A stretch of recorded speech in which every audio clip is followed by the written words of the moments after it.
Hello everyone, and in this video I'm bringing you my review on the brand new MoYu AoShi 6x6. Keep in mind as I make this review, I'm not very fast at 6x6, but I feel I am fast enough to give this an adequate review.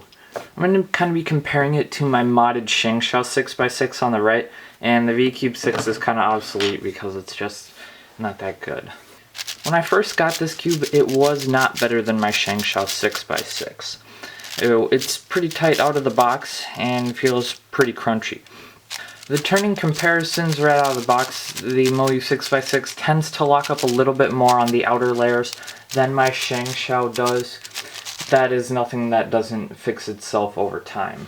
I lubed this cube right at first, and that isn't the greatest idea. I did break it in a while, and then I used a paper towel to wipe off all the pieces, which is what I'd recommend doing after a bit, and that helped it a lot.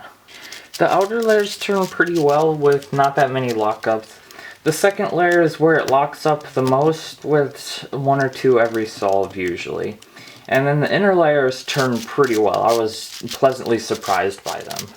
The corner cutting on the layers is about what we've come to expect from MoYu with cubes such as their 5x5 and other ones. It can cut in an entire piece with almost no effort on really any of the layers. And the middle layer corner cutting is, again, quite surprising for a big cube. When you take a look at the mechanism, you can see that it adopts MoYu's multiple inner circle and large inner corner design, which can greatly improve the anti-popping ability. Now this doesn't eliminate the pops completely, but it helps a lot. I've had two sort of quarter explosions where like a quarter or an eighth of the puzzle exploded, and that's a little bit annoying. Amazingly, after I loosened it a little bit and just broke it in more, those went away completely, and I haven't had any in a lot of solves since. Most of the time when solving, you'll just get a little bit of a lockup and pieces don't actually pop out, which is where their design comes in really helpful. And the pieces don't go flying out all over the place like in the Shengshao 6x6. MoYu's really started to do an awesome job with the fitted stickers. You can see that the outer stickers on the edges and the corners seem a little bit small for the pieces, which give them a smaller appearance, but it really doesn't make that much of a difference. It stands just a little bit taller than the Shengshao 6x6, but this isn't something you really notice while solving. It's only when you put the two cubes next to each other that you can even tell there's a difference at all. And actually right now on MoYu's Facebook page, you can apply to be a tester for this until November 9th of this year. There's a link in the description.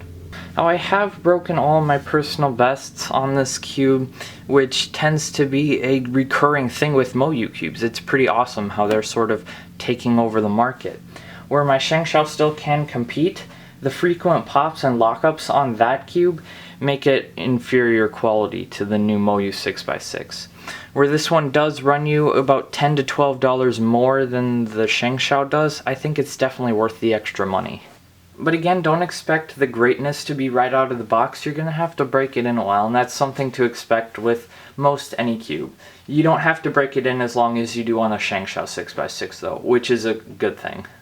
If you'd like to see a solve video I did on this, you can check it out in the description. It was a 3-minute and 17-second solve, which is kind of just an average time for me.